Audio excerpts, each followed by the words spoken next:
Sebelum video ini dimulai, pastikan kamu sudah mengklik tombol like, subscribe, lonceng, dan share ke dan teman-teman. ibadah kurban. Dan ibadah kurban itu sudah kita laksanakan beberapa hari yang lalu di masjid ini. Dan tentu saja kedua ibadah itu tidak terlepas dari perjalanannya seorang nabi yang dan bisa dikatakan sebagai bapaknya para nabi, yakni Nabi Ibrahim dan keluarganya. Dan tentu saja ya, banyak dari kisah perjalanan dari keluarganya Nabi Ibrahim ini yang menjadi ritual-ritual ibadah yang kita jalani sampai saat ini, termasuk ibadah kurban yang sudah kita laksanakan beberapa hari yang lalu. Dan tentu saja dari perjalanan kisah Nabi Ibrahim itu ada beberapa sisi-sisi kesolehan atau sisi-sisi keteladanan yang bisa kita ambil dari keluarga Nabi Ibrahim beserta dari keluarganya Nabi Ibrahim tersebut. Ya, ini yang pertama adalah Nabi Ibrahim itu memegang teguh akidah dan syariat itu dengan sangat kuat sekali. Bisa kita lihat dalam surah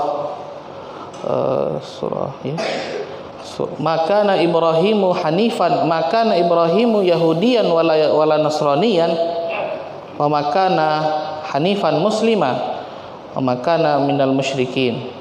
Jadi Nabi Ibrahim itu bukanlah seorang Yahudi ataupun bukan pula seorang Nasrani, tapi dia memegang teguh ajaran Islam itu dengan kuat, dan dia juga bukan dari golongan orang-orang yang musyrik.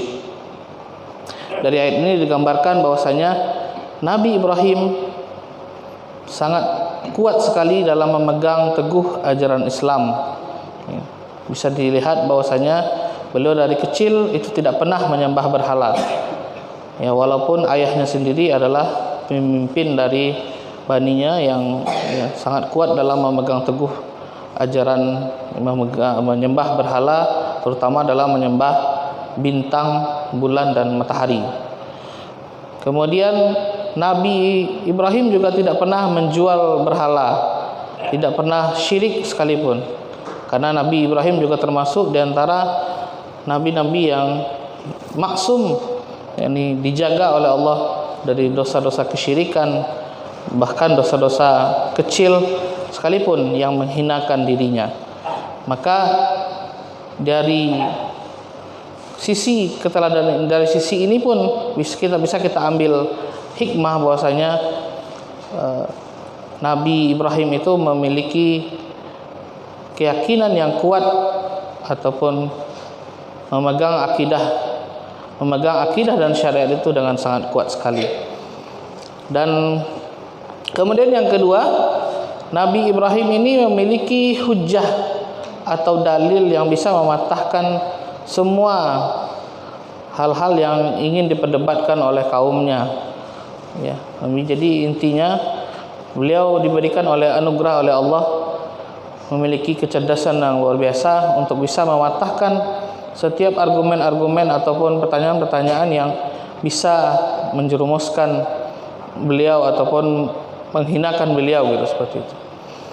Ya, bahkan ya contohnya saja seperti ketika Nabi Ibrahim menghancurkan semua berhala-berhala yang ada di dalam tempat berhala tersebut, lalu tinggalkan satu berhala besar dan ditaruh kapak di situ.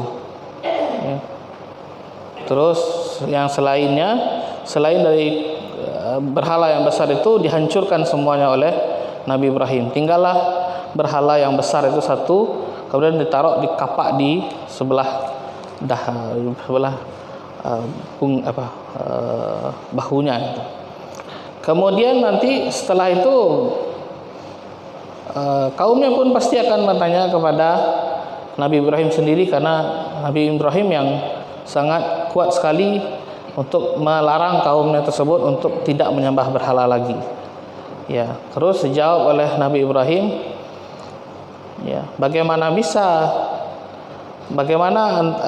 engkau bisa menuduhku untuk memecah atau menghancurkan semua berhala yang ada di sini, padahal kapak itu berada di bahunya berhala yang besar.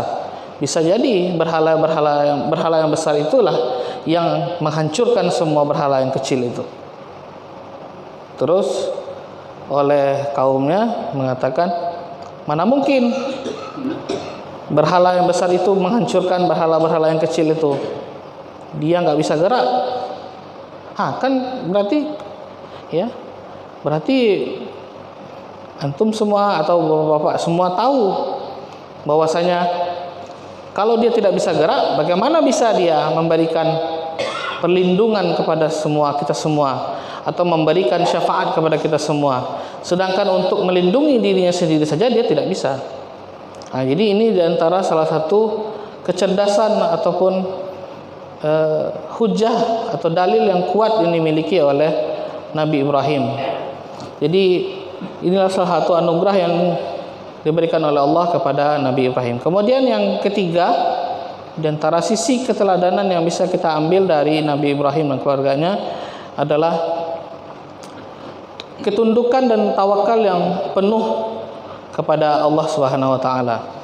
Ketika Nabi Ibrahim diberikan perintah oleh Allah untuk meninggalkan Sayyidah Hajar dengan Nabi Ismail yang masih bayi ketika itu, ditinggalkanlah di tempat di daerah Makkah yang ketika itu sangat tandus dan gersang dan tidak ada yang bisa dimakan ketika itu. Tempatnya sangat gersang sekali. Dan itu diperintahkan oleh Allah dan itu dikerjakan oleh Nabi Ibrahim dengan berat hati dan dengan meninggalkan keluarganya di sana, tapi dengan ketundukan dan ketawakalan yang dimiliki oleh Nabi Ibrahim yang kuat, maka dia rela meninggalkan keluarganya di sana demi menjalankan perintah Allah Subhanahu wa taala. Sehingga akhirnya nanti ketika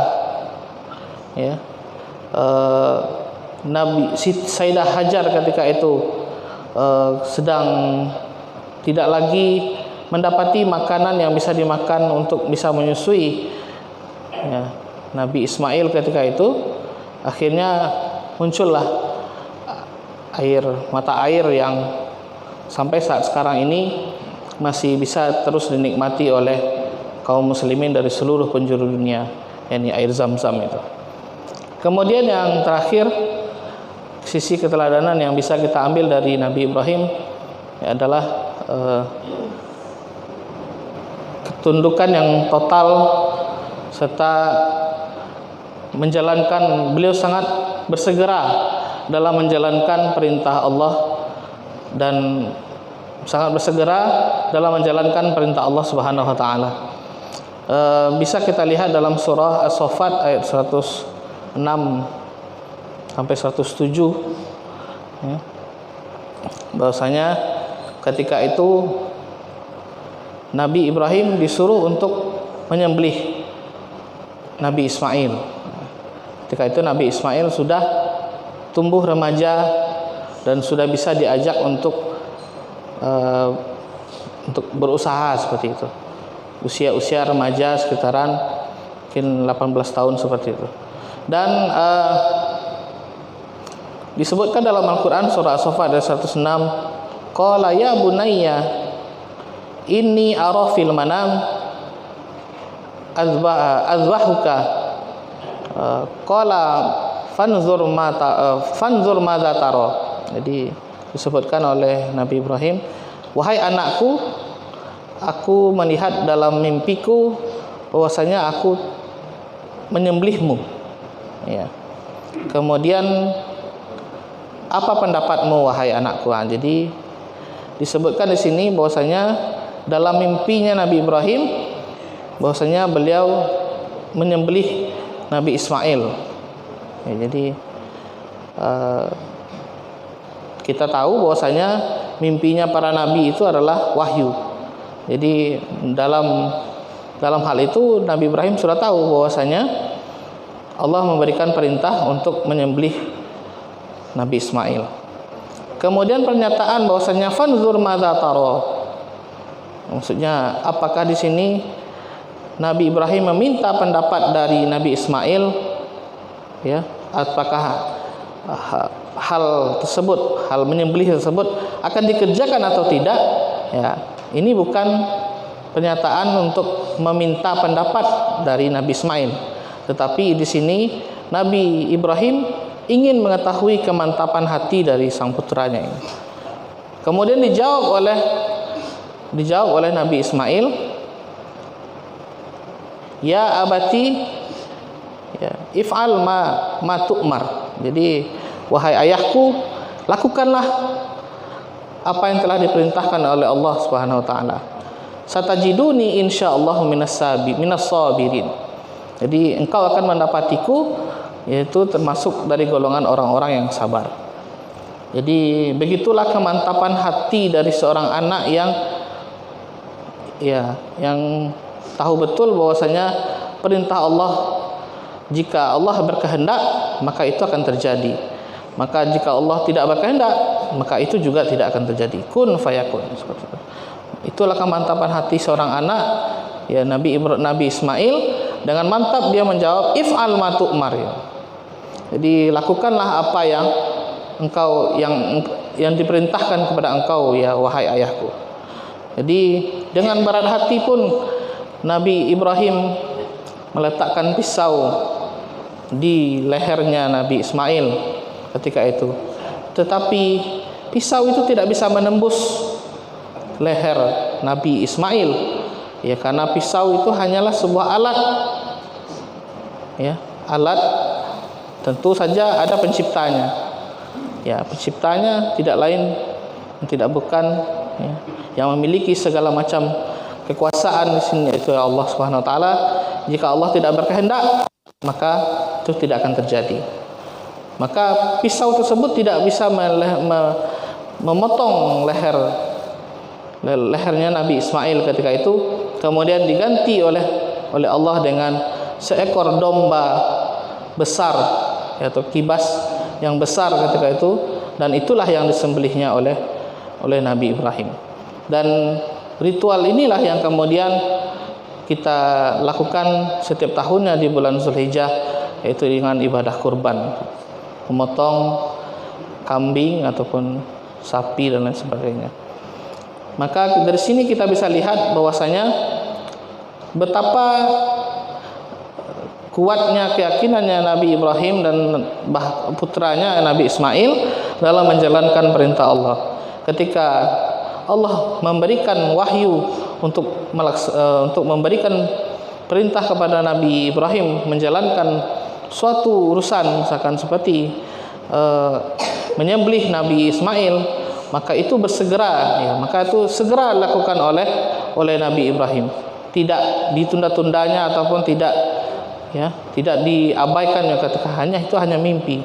Ya, jadi begitulah sisi keteladanan yang bisa kita ambil dari Nabi Ibrahim dan keluarganya. Mungkin hanya sekian yang dapat kami sampaikan. Mohon maaf atas segala kekurangan. Wabillahi taufiq wal hidayah. Assalamualaikum warahmatullahi wabarakatuh.